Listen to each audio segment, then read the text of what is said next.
Hello everybody, and yes, I'm actually starting with this menu still up. I've got a few updates I just want to talk about in relation to the channel before I get on with the game. This will be a league match that I'm going to cast imminently. It's the match between Bloodrayne and Tex in the losers bracket of the Elite League. We're getting very close to the end now, and I know that's what you guys are here for, so I'll put a timestamp in the description if you just want to skip the rest of the channel things. But I got 4 things I want to discuss. Firstly, my buy me a coffee.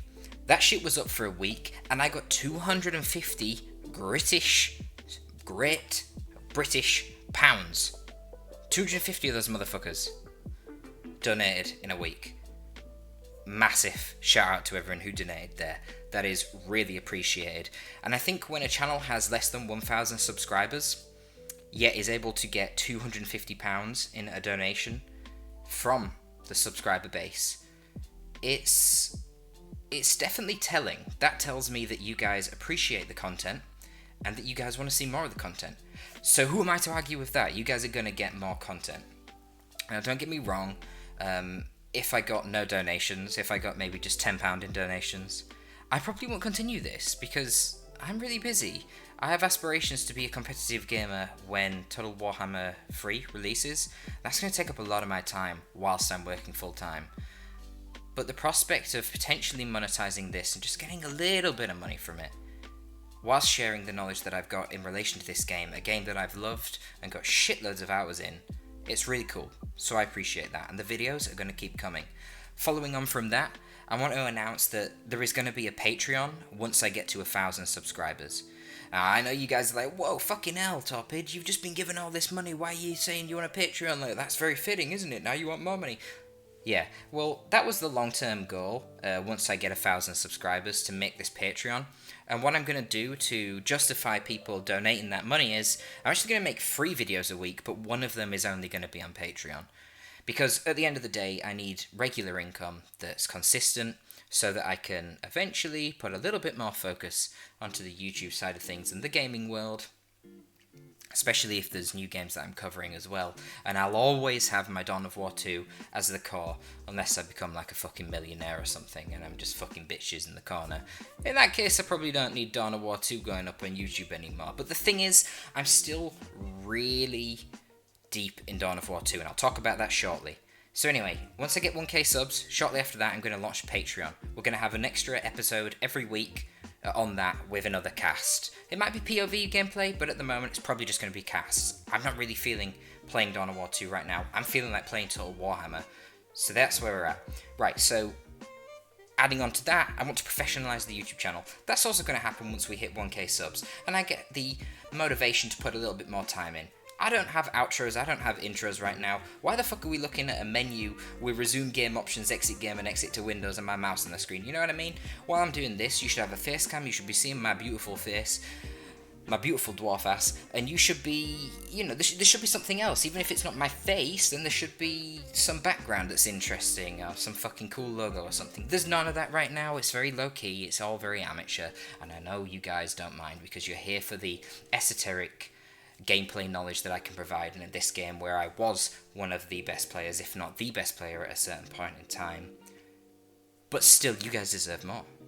If I'm going to be putting more time into this, if I'm going to be asking for money out of your hands, then I need to be providing a really high quality service. So I'm going to professionalize the channel. We're going to get intros, we're going to get outros, we're going to get webcams, we're going to get proper transitions, we're going to get actual diversity in our copyright-free playlists. Shit, I might even spend some of my money to buy some music playlists. I know that's what Indrid does. Indrid pays X amount per year for a subscription to a certain website that gets him access to loads of copyright-free songs, and then he also spends money to actually own the rights to using copyright-free songs permanently whenever he wants.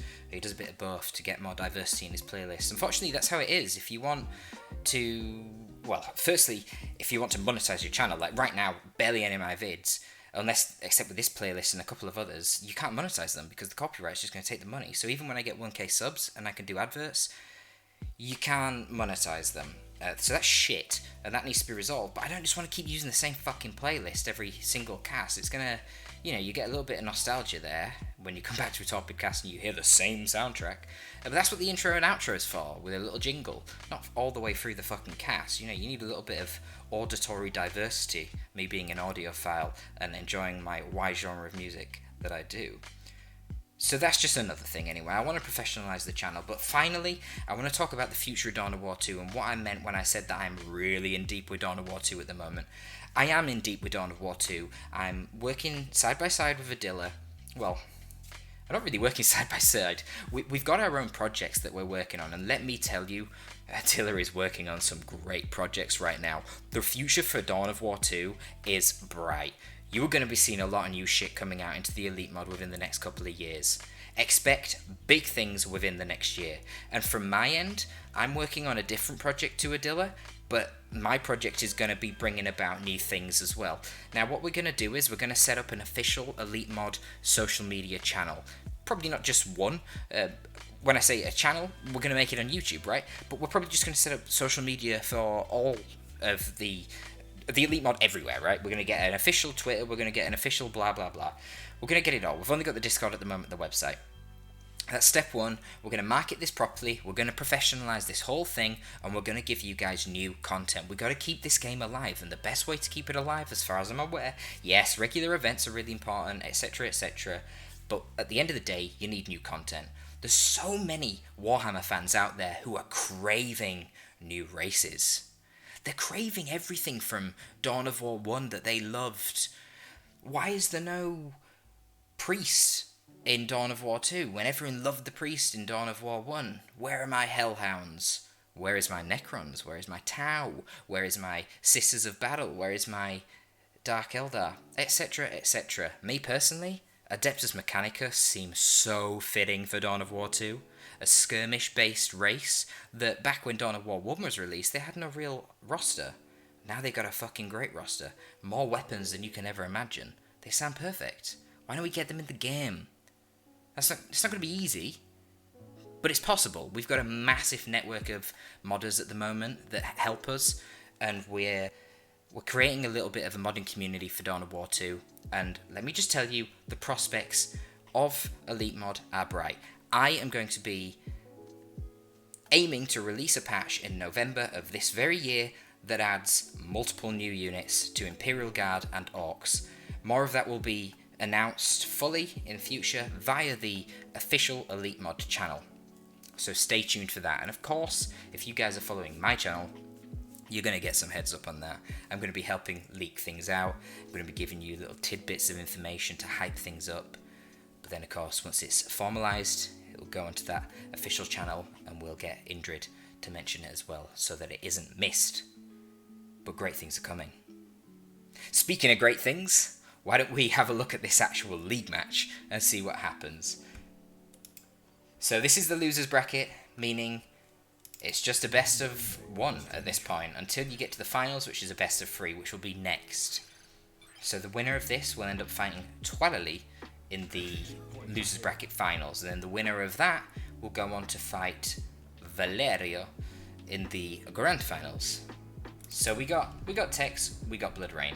Both of them rocking the respective teleporting ranged heroes for Eldar and Orcs. Oh, this is a crazy matchup because both of these races can do pretty high levels of damage, so having two teleporting commanders, it just means there's a lot of action, there's a lot of models bleeding, there's going to be a lot of carnage. But let's see.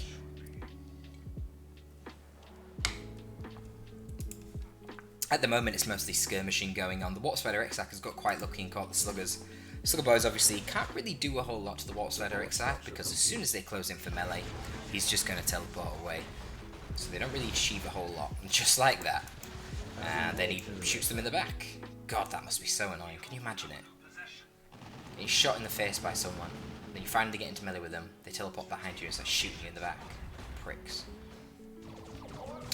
So the burners were actually coming out for the sluggers there by Tex, which was, I don't really understand what the point of that was. But anyway, he sees the Banshees and realises the sluggers just need to get the fuck out of there, and he cancels that upgrade. Is he going for big shooters? Yes, he is. So he's going for big shooters on this shooter boy squad. Yeah, I've noticed whenever Tex plays mech against Eldar, which seems to be a matchup that he likes, because he did this against Adilla as well, so he seems to be comfortable with this matchup. Shooter boys here, got too close to the Guardians, force them off.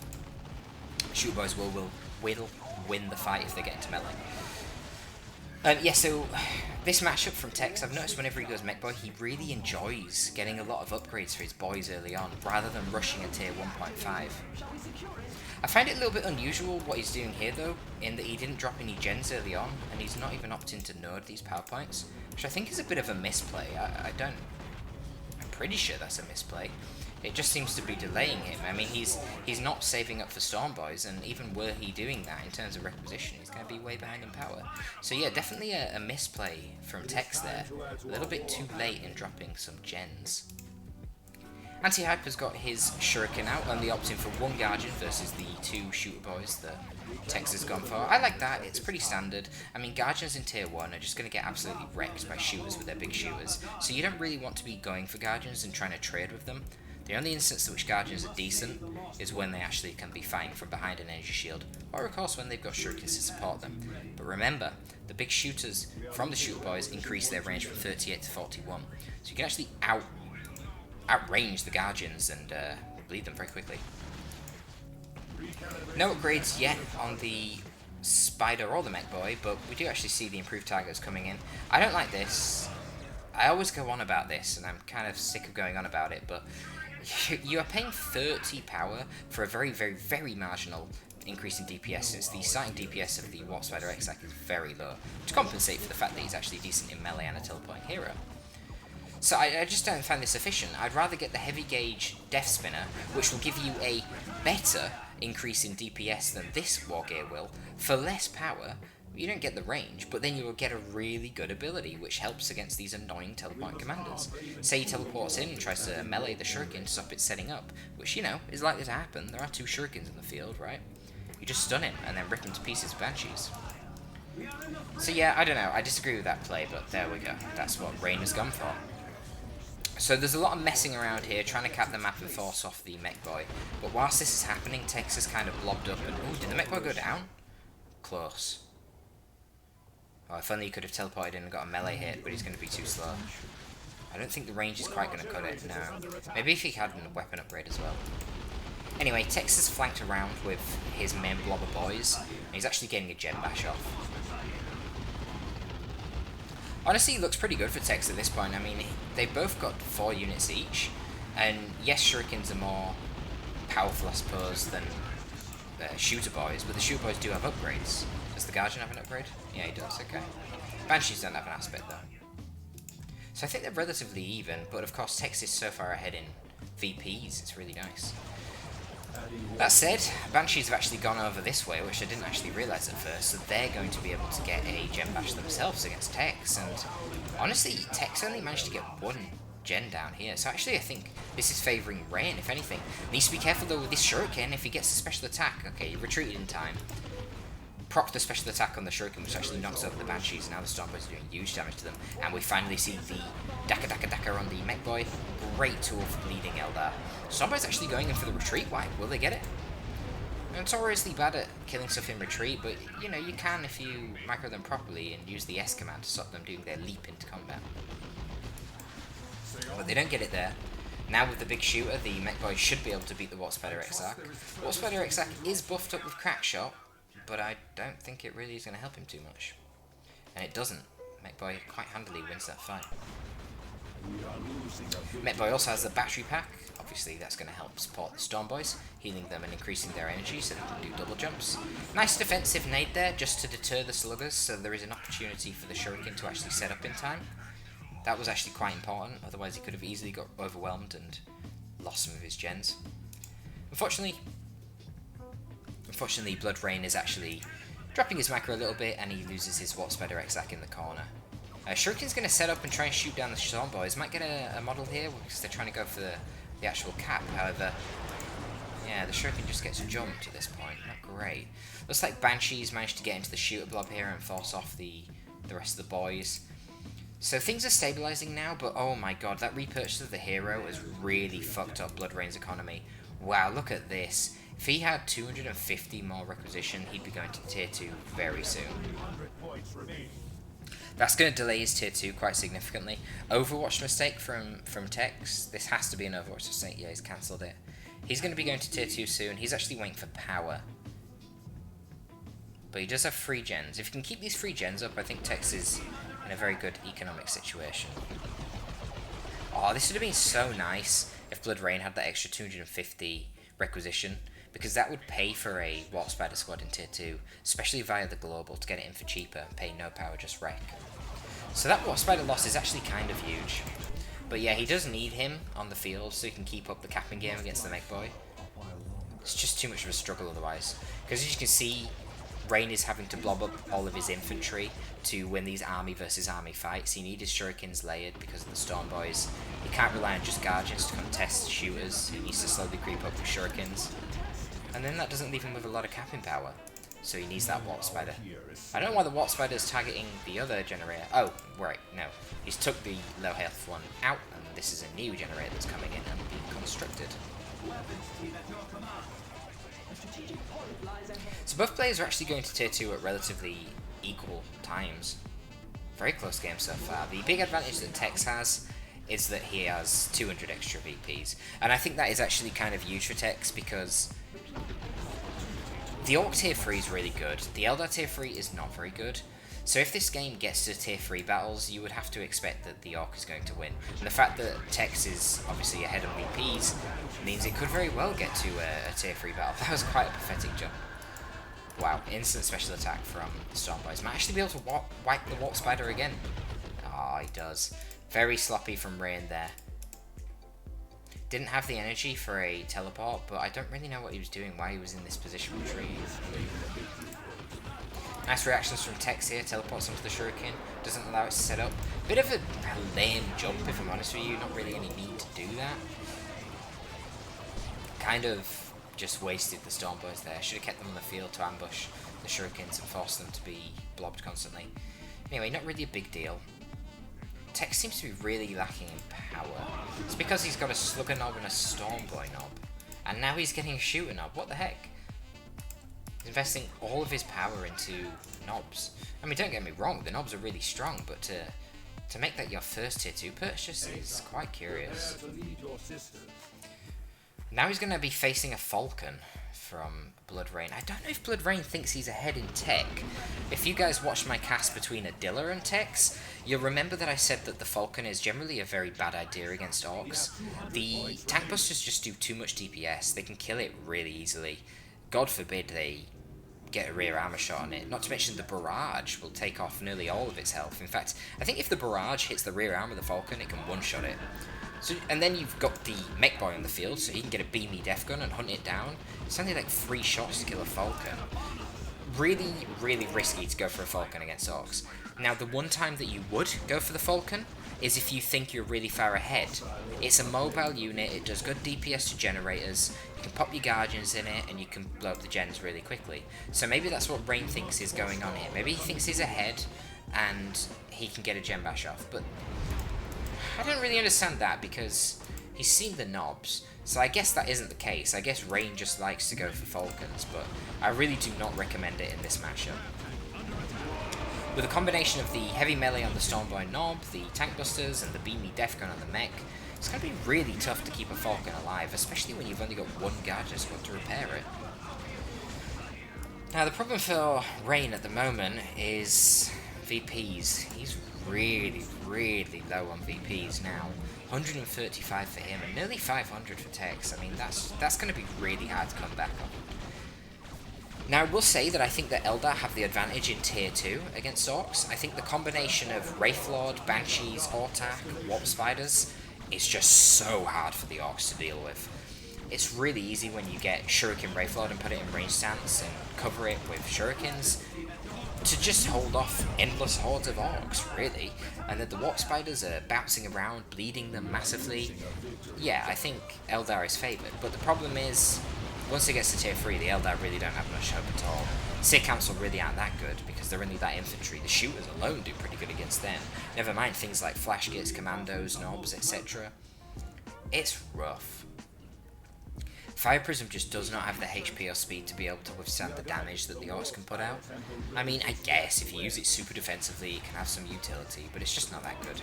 Crackshot used again on the Warp Spider Exarch with these improved targeters. I don't like this. I think this is a horrible use of his red. He should be using that for Webway Gates or for calling in Warp Spiders for cheap. I mean, the DPS of the Spider pre-weapon with this is terrible. It's only like, well, it's actually lower than the DPS of the Tech Marine, I think. 22 DPS by default plus 50% is 33, so yeah, it's lower than the 35 DPS of the Tech Marine. Don't do this shit, Brain, it's not worth it. You bled like a model. Who cares, man? Yeah, he bled a slugger model. Is that worth 50 red? I don't think so. Save it for your Warp Spiders. Or put it on the Shurikens, that'll be a lot more effective. Okay, Beamy Death Guns out for the Mech Boy. Falcon needs to be really careful, getting really fucking close at this point. How the hell is the Mech Boy not shot? Mustn't have line of sight. Alright. Gembash is coming down for the Falcon. A bit brazen, it is still quite far forward. Really needs to send something around the flank here. A bit poor on Tex's end to barrage exactly where the Falcon was. I think with the pressure of the Beamy there, it would have been quite wise to barrage behind him. Feign him out, could have got the wipe. And you see, that's how easy it is to lose the Falcon. If only Tex feigned him out and actually barraged behind him, and he instinctively pulled back, then he would have been fucked. Looks like Stormboys are going to actually wipe the Shuriken here. Wait, no, the Shuriken's reinforced off the Falcon. Need to get inside of it. What are they doing? Okay, they do get inside of it, but the Mech Boys should get another hit off and they can teleport after. This is probably going to be the end of the Falcon. Is he going to make the teleport? Yeah. Does he have sight, though? No. He didn't teleport forward far enough. Oh my god. So he lost sight of the Falcon and instead he ended up shooting, I don't know, either the Guardians or the Shuriken. Neither of which was particularly effective because then he got suppressed by the Shuriken himself and forced off. Seems to be constant harassment on this western front between the Slugger Boys and the Warp Spider Exarch, but it's just awkward for the Warp Spider Exarch. He just doesn't do a lot of DPS. I mean, he should be doing a lot more now that he's got the Entangling Web. That ups his DPS to 34, which is roughly the same as the default Tech Marine, but then you get the 50% damage boost on top of that. So with the 2 War Gears, yeah, he does actually do a good amount of DPS. You can see he popped that model quite quickly there. Now we can get to capping the rest of this side up. And we see the Warp Spiders called in as well. An obvious choice against Orcs. You don't ever want to take fights against Shooter Boys out in the open with Warp Spiders. Certainly not 2 Shooter Boys versus 1 Warp Spider. But the thing is, Warp Spiders are Warp Spiders, right? They teleport. So they always should have the theoretical ranged advantage. They should always be in cover if they're in a fight. Unfortunately, at this point, they don't have any energy. Shuriken absolutely slaughters those Storm Boys there. I don't really know what they were thinking. Terrible engagement for Tex. He just walks into laid Shurikens. That's what you want to see as an Eldar. Crackshot on the Warp Spiders is a lot more effective. Really needs to get the Exarch on the Warp Spiders so that he gets improved energy regen. I don't really know where Rain has been bleeding models, but he must have been bleeding a fair bit because he is so far ahead in power compared to Requisition. It is unbelievable. Tex actually opting for Stick Bombers. Interesting choice. I mean, you can see why. The Stick Bombers force a teleport from Warp Spiders if they're in cover, and they obviously help you deal with the double Shurikens, which are causing him a bit of bother at the moment. First Stick Bombs going in right now could be a wipe. Pretty close, not quite. Does force the retreat on the Guardian Weapon team, so that's one less Guardian Weapon team to worry about for now. Now the Storm Boys can take on the other one. They're a little bit far back. Tex is bleeding loads. Losing the knobs is really costly for him. Okay, so Stun Bomb's going to come out for now. Warp Spiders don't even dodge it, which is a bit fail. Here is the barrage and the Mech Boy. Falcon's dead. This is why you don't get the Falcon, man. Like, it's 1 second of... Oh wow, Stick Bomb's doing fucking huge work here. Jesus Christ, look at all the dead models. Was that Spider that died as well? Yeah, Spider died. Double Guardians from the Guardian Weapon team. Really big damage. And now the Stick Bombers are actually charging into melee with the Storm Boys. Stick Bombers, not very tanky, as you can see. The damage of the Emboldened Guardians and the Spider doing a lot of work to them, but they are actually a decent melee combatant. They've got above average melee skill for whatever reason, and yeah, they do decent damage in melee too, so both of them plus the Storm Boys are going to scare off those Banshees with the support nearby. So that was a really dicey engagement for both sides. Lost a couple of models in the Storm Boys, lost 3 models in the Stick Bombers. too many loss on the shooters. They're actually full. Where are they both? Where's the other one? Okay, he's back in base. So yeah, Sluggers went in that fight, but still Tex won it. My god, he got a really good stick bomber off there, though. It hit like all 4 squads. High value stick bombs. And of course the Falcon died, and a Wraith Lord in range stance would not have died there. And it still does the job of protecting the Shuriken from Storm Boys, because you just go into melee when the Storm Boys jump your Shuriken. I think a Wraith Lord's so much better in this matchup. And the thing is, you've only got one Guardian as well with this build that Bloodrayne has gone for. The Wraith Lord's really nice because it has that automatic healing at the time. It's not a lot, but it's a bit, and it does become really influential. So you don't have to waste your Guardian's time constantly repairing it. Nice little attack there. Stormboy's dealing with the Guardian, Slugger's dealing with the Warp Spider Exarch. More stick bombs going. Wow, nearly wiping out the Guardian weapon team. Stick bombs is doing really well. Okay, Warp Spiders teleport in under Crackshot. A little bit prematurely though. Oh, they actually dodge the stun bombs somehow. A little bit early though with the teleport, because a lot of the models, I'm just saying a lot now, this is really frantic. A lot of the models were actually out of cover, and if the Shooter Boys focused them, they probably would have killed them quite quickly. Crackshot's still in effect. Jesus, how long does this global last for? Long time, clearly. Pretty poor jump there. Fucking hell, Bloodrayne. Come on, mate. You gotta do better than that if you're gonna try and conquer Tex. He teleported like 2 feet. Okay, so this is obviously looking very, very favourable for Tex right now. The loss of the Falcon is really bad. Oh, I just wish Rain went for a Wraith Lord instead of the Falcon. It's so much better. Because now Tex is going into tier 3, and still Tex has a 200 VP lead on Rain.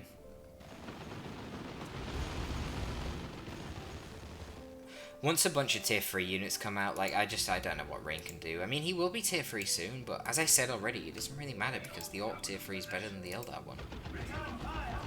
I mean, he can get some wipes, there's definitely a possibility. Rain's not using any webway gates, which, I don't know, it just seems like playing Eldar at half strength when you're not using webway gates, you know? Beautiful damage coming in from the Warp Spiders there under Crackshot. Jesus, they're so scary. Only level 1 as well. Imagine if they were leveled. Seen how much damage they did to that fucking Slugger Boy squad. Rain's doing a good job splitting up his units in a really intelligent way, threatening all sides of the map but not leaving himself vulnerable. But Tex knows that he's got the time right now, so he can just play really, really cautiously.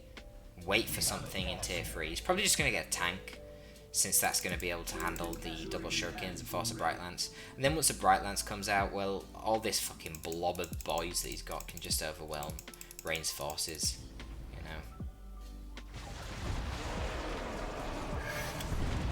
know. That was a very bold jump from the Storm Boys. I don't really know what the point of that was. Just jumped Storm Boys solo into an entire army. He was pushing down with the Slugger Boys on this side, and I guess maybe that's what he was trying to set up the cap. I'm not sure. Yeah, Mech Boy's not going to be able to take the mid under the dual shurikens. Yeah, wow. Really needs to get out when the Warp Spider's teleport in as well. However, the Tank Busters do manage to get their decap, so he's doing his job. He's trying his best to just stall out as many VPs as possible, whilst I assume he waits for a looted tank. I mean, yeah, it's not too long now for a looted tank. It's going to be coming out soon. Tex obviously needs to minimise bleed. That is going to delay the tank coming out. Probably won't purchase the Slugger Knob until the tank's en route. I assume he's going for a tank. I mean, obviously at this point he could go for a Battle Wagon if he really wants to troll, but I don't think it's worth it. There's only 37 VPs. Why the fuck would you go for a Battle Wagon? Just get your looted tank, force Rain off, and win on VPs. That's the obvious thing to do here. Ooh, double Warp Spiders. Nice. Okay, well they're going to do pretty good. Here comes the tank. Yeah, they're going to do good against all this infantry, but I don't know if Rain realises that there's going to be a tank coming. He should. He did kind of bleed Tex early on in tier 2, but for the past 5 minutes he's not really bled Tex at all. Just a couple of boys. Oh, beautiful Bomber Boys. And you see, Bomber Boys is one of the best counters to Spiders. They really should teleport to dodge the Bomber Boy. When you knock them out of cover, they're so vulnerable then to the shooters. Warp Spiders are great if they fight from cover, as they always should normally, because they have teleport. That's why you use the Bomber Boys or the Stick Bombers to knock them out of cover. And then once they're out of cover, you kill them with Shoot Boys. Or once the teleport's on cooldown, you jump on them with your Storm Boys. Alright, Loot Tank's coming out now. Warp Spider's doing his thing on this side, trying to bleed the Storm Boys. Is that crack shot again? It is, wow. Rain, honestly, man. More Webber Gates, less crack shot, that's all I can say here. So no Haywires yet on the Warp Spiders. Why would they get them when there's no vehicles on the field? So they're only coming in now, but it's a little bit late. Dude, if he had... Oh my god, if he had double Haywires already upgraded and he immobilized that tank, he would have straight up killed it right now. If he had the Haywires ready, that would have been a dead looted tank. And the thing is, I was saying, why would he have it? There's no vehicles on the field. Honestly, it's not that expensive of an upgrade, the aspect of the Warp Spider. And the thing is, it does actually improve the damage. Wow, the looted tank's dead. What the fuck? Is he gonna do this, the mad lad? I think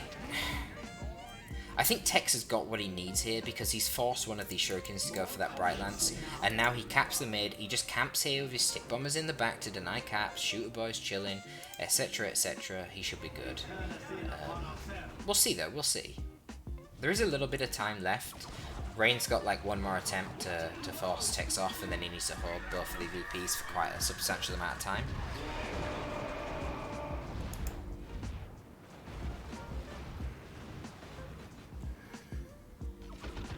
Let's see how this plays out. Bright Lance is a little bit out of position here, but it doesn't really matter, it's not contributing much. Wow, it nearly wipes. Another good Bomber Boys. Bomber Boys is such a good ability. Is he going to use Calder Boys here? I bet he does. Yeah. Calder Boys comes in, and Rain really commits to this engagement. Expects to wipe the Storm Boys, I suppose, but this is a really good engagement for Rain. The Banshees are running absolutely amok at this point, and the Warp Spiders are bleeding the shit out of these orcs, man. Kind of an ambitious teleport there. That was greedy. I don't think he's going to have time to finish the cap now. The Shuriken is too slow to move up. Should have been covering the Spider's cap better. Now it's going to get outflanked by the Sluggers, but on the bright side, the Warp Spider's doing his thing on the side. This is a real valiant attempt from Rain.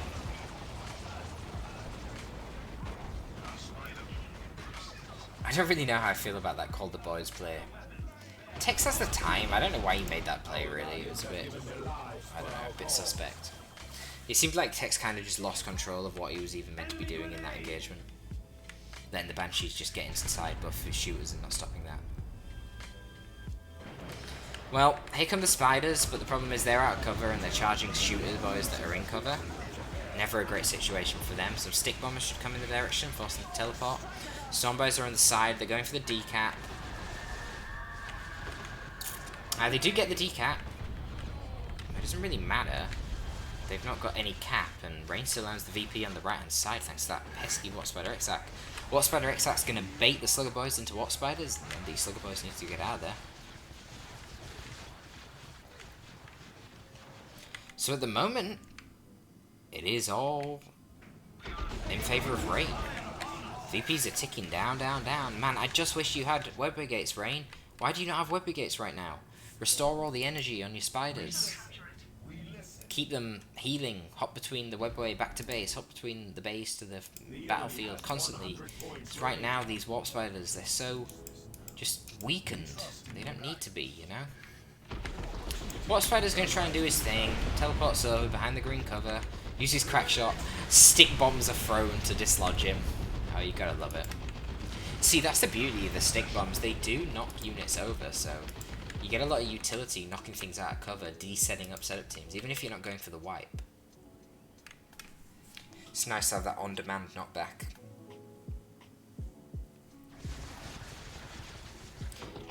Alright, here we go. Big engagement coming. Stick bombs go in, weaken the shuriken, dislodge it. Now the Slugger Boys might get into melee. Oh my god, massive damage coming on from the Watt Spiders. Oh, the Shuriken ditches, it bails, it's scared, the Slugger Boys got too close. Now the Banshees are isolated, suppressed by aiming Watt Start, and then followed up by the Stun Bomb from the Sticks. Storm Boys jump in as well. Gonna get some good DPS off. Bomb Boys coming in, disrupting the Shuriken. And this is the time that Tex needed to get that 2-cap going, but the Watt Spiders are on a mission. There's only tank busters over here to try and stop him. I'm afraid their DPS against the Watt Spider is not going to be very good. The Watt Spider should be able to get the decap on the natural VP and stall things out for further. However, Tex is on the far side trying to get the decap with the Storm Boys. Grenade goes in, knocks over the Storm Boy, stops the cap. Oh, he's going to get straight back on it though. That Storm Boy Nob is low on HP, a little bit of miss micro from Rain. Probably should have tried shooting that Nob and finishing him off. He's not going to be able to get the cap though. So it's going to be decaps on each side, but the VPs are too low because there's a single cap in the mid for Tex, and the VPs run out for Rain. Your winner is Man of Faith, rocking that mech boy. Texcalibur goes through to the finals of the losers bracket, where he will be facing off against Twali, the winner of which will be fighting Valhero in the finals of the Elite League Season 7. What do you think of that, guys? That was a pretty good game, not gonna lie. Honestly, both players made a little bit of micro errors in the early game that I did point out. Obviously, Rain dropping his Watt Spider. Tex taking too long to drop generators at the start. I don't know if maybe he was going for a different build and then he just decided against it. I'm not sure. Or it could just be a micro fuck up, you know? These things happen. But once things cracked on, we got out of the initial stage of the tier world, and I pretty much agreed with what both players were doing. It was nice to see. The only thing, obviously, I do disagree with is Rain going for the Falcon, which most assuredly did not pay off. A Wraithlord would have helped get the Bash just as easily. The Wraithlord obviously costs a little bit more power, but Rain had nearly 700 power at the end of this game, so come on. And even when he got the Falcon out in tier 2, he had loads of power anyway. It was Requisition that was holding him back for most of this game. Which, of course, is another reason losing the Watt Spider X out twice is so bad. I also disagree with getting Targeters first. I think that's a really poor use of your 30 power. I think getting the Filament, rather than the Entangling Web, would have been quite useful in Tier 1. And then you could have used it to counter the Beamy Death Gun as well in Tier 2, which is a big deal when you go Falcon. But it's still helpful even if you go Wraithlord to be able to counter that Beamy Death Gun. You can also cross your fingers and hope that you hit the Knobs and the Slugger Boys or the Stone Boys. Anyway, it doesn't really matter. It was a great game, really came down to the wire. Rain did really well in the late game to nearly pull that back. It was quite impressive actually. He was so far behind MVPs. Wow, I actually thought for a second he was going to win it. But there you go. That is the match. Thank you for tuning in, folks. Torpid out.